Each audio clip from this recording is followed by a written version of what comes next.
Okay, students, our topic for today is the converse of the Pythagorean theorem, and I'm going to walk you through a few examples of how you use it. I'm assuming that you've already read the theorem and are able to come up with the converse in conditional form, and we're just going to walk through the examples. Okay, now what I want you to know before you get started is that there's a hidden question in the converse of the Pythagorean, when you're using the converse of the Pythagorean theorem, to try to decide what kind of a triangle you have. You are going to be asked, what kind of a triangle is it? Acute, right, or obtuse, given three lengths. The hidden question is it a triangle? So that's the first thing you need to do, is you need to do a quick check of, do you have a triangle or not? So I'm going to start with a real simple example, and the first example is going to be the numbers 1, 2, and 3. Okay, and if you don't do the first check, you're going to get tripped up, and you're going to go ahead and you are all of a sudden going to go and start using the converse and say, well, we got to do 1 squared plus 2 squared and compare that to 3 squared. And there's a big question mark right here in the middle, because I don't know if 1 squared plus 2 squared is bigger than 3 squared or smaller than 3 squared. So I'm going to go ahead and do the math, get some numbers here. 1 squared is 1, 2 squared is 4, and I know 3 squared is 9, and now I can say 5 is for sure. My question mark has now changed to a less than symbol. That means my c squared is bigger than my a squared plus b squared, and my conclusion based on this symbol is going to be that I have an obtuse triangle. Okay, but remember the hidden question.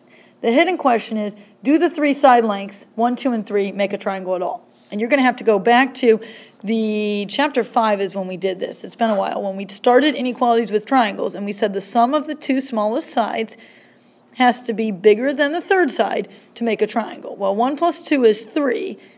Is 3 bigger than 3?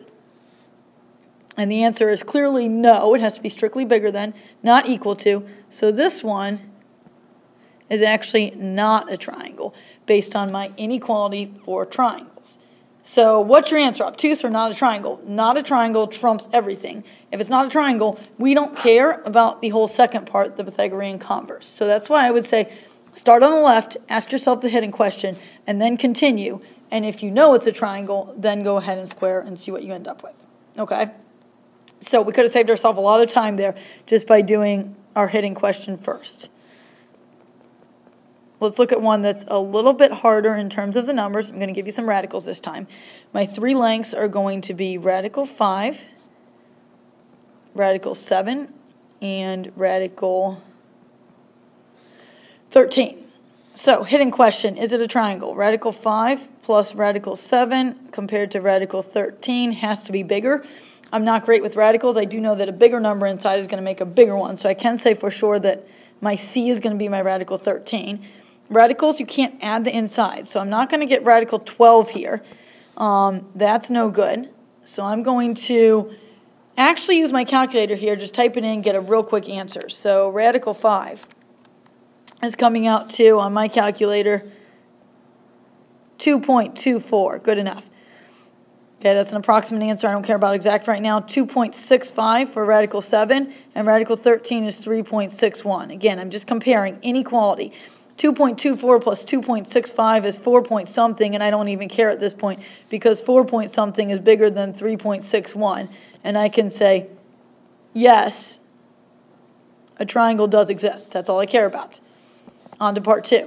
Part 2 is, let's use the converse of the Pythagorean theorem, because that's what I want to know, is it acute, right, or obtuse? So I'm going to go a squared plus b squared, compare that to c squared. Radical 5 squared plus radical 7 squared. Just make sure your radical 13 is your c, since that's the biggest one. And I'm going to square them. Remember, a square and a square root cancel each other out. So I am going to end up with canceling there, and I'm going to end up with 5 for radical 5 squared plus 7 for radical 7 squared, and just a 13, that's going to cancel also. 5 plus 7 is 12. 12 compared to 13, 12 is less than 13. Same symbol as above. Here we never got obtuse because it wasn't a triangle. Now we can say we do have an obtuse triangle, and that would be my final answer right there.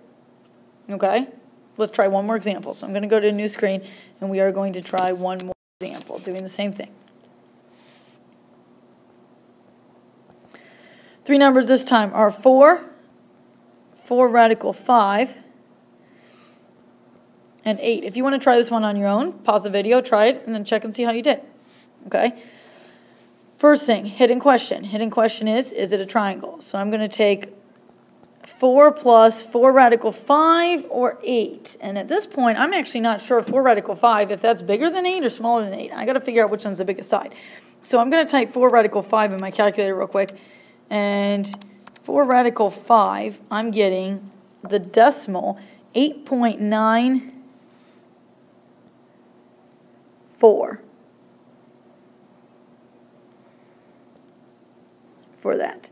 So that actually is bigger than 8. Therefore, I know that this is my biggest side. That's my C. And I'm going to go ahead with 4 plus 8 and compare that to 4 radical 5. So I want to see, is it bigger? Some of the two smallest sides has to be bigger than the third. 12 compared to 4 radical 5, we said was 8.94. 9 doesn't want to actually close. And 12 is bigger than 8.94, so I have a check mark. Yes, a triangle does exist. Good. That's all I cared about. Moving on, going to part 2. Part 2, use your Converse. So I'm going to do a squared plus b squared.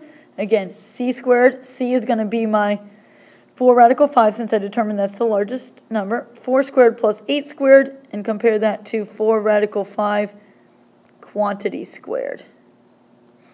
So I've got 4 squared is 16, 8 squared is 64. Now be careful. Again, this is a question mark. I got to do 4 radical 5 quantity squared. Remember, I'm squaring both parts. So I'm really doing 4 squared and then radical 5 squared and multiplying them together. 4 squared is 16.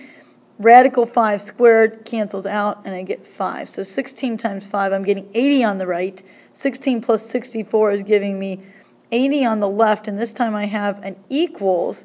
If they're equal to each other, by my Pythagorean converse, we do end up with a right triangle, and that would be my final answer for this one. Yes, I do have a right triangle. Okay? Hopefully that helps you to have a few more examples.